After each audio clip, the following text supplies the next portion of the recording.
Students, हमने acid based behaviour देखा था oxides of third period elements का। ठीक है, इसमें से हमने फर्स्ट 4 एलिमेंट्स के ऑक्साइड्स का एसिड बेस्ड बिहेवियर देखा था कि फर्स्ट 3 एलिमेंट्स में अगर फर्स्ट 2 एलिमेंट्स की बात करें वो बेसिक ऑक्साइड होते हैं।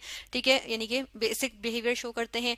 एल्यूमिनियम के ऑक्साइड का हमने बात की थी एम्फोटेरिक, और सिलिकॉन डाइऑक्साइड की हमने बात की थी एसिडिक बिहेवियर शो करते हैं। इसके बाद हमारे पास नॉन मेटेलिक ऑक्साइड्स होते हैं, इनकी हम बात करेंगे। ठीक है, और फर्स्ट ऑफ ऑल इनमें से आ जाता है हमारे पास फॉस्फोरस। यहाँ फॉस्फोरस की बात करेंगे, हमने इसके ऑक्साइड्स को यहाँ पर मेंशन कर दिया। ठीक है, और अब यहाँ पर इसके रिएक्शन देख लेते हैं। यहाँ पे रिएक्शन देखने के लिए हम क्या करते हैं, दोनों का वाटर के साथ रिएक्शन देखेंगे तो हमें अंदाजा होगा कि एसिडिक बिहेवियर शो होता है या बेसिक बिहेवियर शो होता है। ठीक है, इनमें हम थोड़ा सा डिस्टेंस दे देंगे, इस तरह से हमने थोड़ा सा डिस्टेंस दे दिया ताकि इनके आगे हम इनका रिएक्शन लिख सकें। ठीक है ना, तो यहाँ पे फर्स्ट ऑफ ऑल हम लिखेंगे किसके लिए, फर्स्ट ऑफ ऑल हम लिखेंगे यहाँ पे P4O10 जो कि हमारे पास फॉस्फोरस पेंटॉक्साइड आ गया।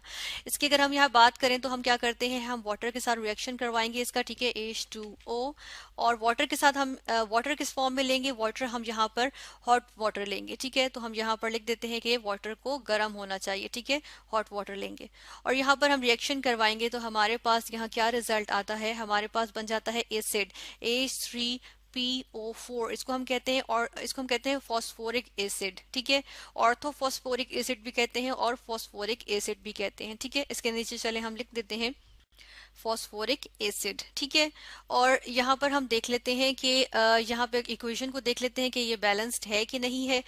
तो इस तरह हम यहाँ पर देखेंगे कि यहाँ पर फॉस्फोरस 4 है तो चले यहाँ 4 लगा देते हैं।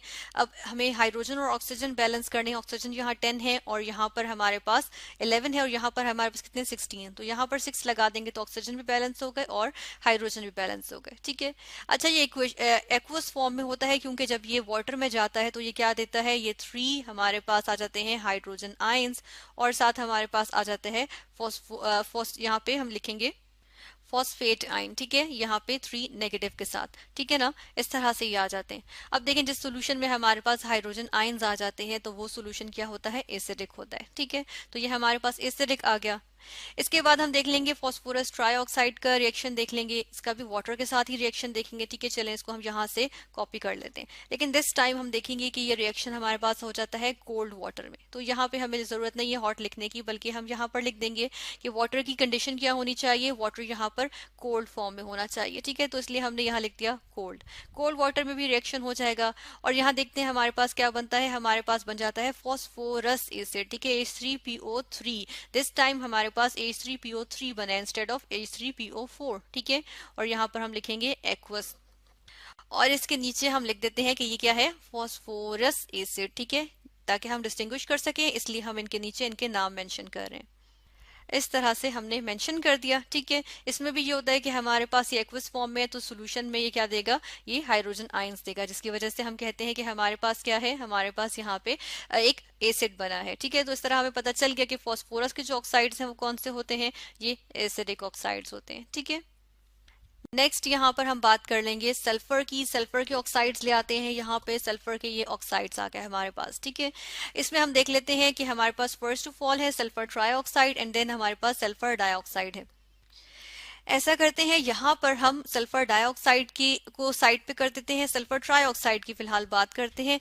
इसका हम रिएक्शन देखेंगे किसके साथ, इसका हम रिएक्शन यहाँ पर देखेंगे वाटर के साथ। ठीक है, तो वाटर के साथ इसका रिएक्शन देखते हैं H2O, इसके साथ रिएक्शन देखेंगे तो हमारे पास क्या बन जाता है, हमारे पास सल्फ्यूरिक एसिड आ जाता है। ठीक है, H2SO4 सल्फ्यूरिक एसिड। ठीक है, इस इक्वेशन को बैलेंस कर लेंगे। फर्स्ट ऑफ ऑल हम इसको बैलेंस करते हैं। बैलेंस करने के लिए हम देखेंगे कि ये तो हमारे पास ऑलरेडी बैलेंस्ड है। ठीक है, एक सल्फर 2 हाइड्रोजन और 4 ऑक्सीजन, ये तो बैलेंस्ड है। ठीक है, तो हम ये देखते हैं कि ये भी हमारे पास इसमें जो हमारे पास सल्फ्यूरिक एसिड आता है वो एक्वस फॉर्म में होता है, क्योंकि एक्वस फॉर्म में ये क्या दे देता है, हाइड्रोजन आयंस देता है। 2 हाइड्रोजन आयंस आएंगे और एक सल्फेट आयन आएगा हर एक मॉलिक्यूल ऑफ सल्फ्यूरिक एसिड से। ठीक है, तो यहाँ पे 2 नेगेटिव सल्फेट आयंस और हाइड्रोजन आयंस। अब सॉल्यूशन में हाइड्रोजन आयंस होंगे तो वो हमारे पास क्या होगा, वो हमारे पास एसिडिक सॉल्यूशन होगा। ठीक है, तो इस वजह से हम कहते हैं सल्फ्यूरिक एसिड जो है वो एसिड बना है और जो सल्फर ट्राइऑक्साइड है वो हमारे पास क्या है, यहाँ पे हम कहते हैं कि ये एसिडिक इन नेचर है। ठीक है, तो सल्फर का जो ऑक्साइड आया, सल्फर ट्राइऑक्साइड, वो हमारे पास क्या है, एसिडिक ऑक्साइड है। ठीक है, इसके बाद हम सल्फर डाइऑक्साइड का रिएक्शन देख लेते हैं, ठीक है। तो हम सल्फर डाइऑक्साइड को वापस ले आएंगे, यहाँ पर हम लेकर आए सल्फर डाइऑक्साइड को। इसका वाटर के साथ रिएक्शन बनाए करें तो हमारे पास क्या बनता है, हमारे पास अनदर हम कहते हैं यहाँ पे हमारे पास बन जाएगा एसिड, और वो होता है सल्फ्यूरस एसिड, ठीक है। सॉरी, यहाँ पर लिखेंगे H2SO3, ठीक है।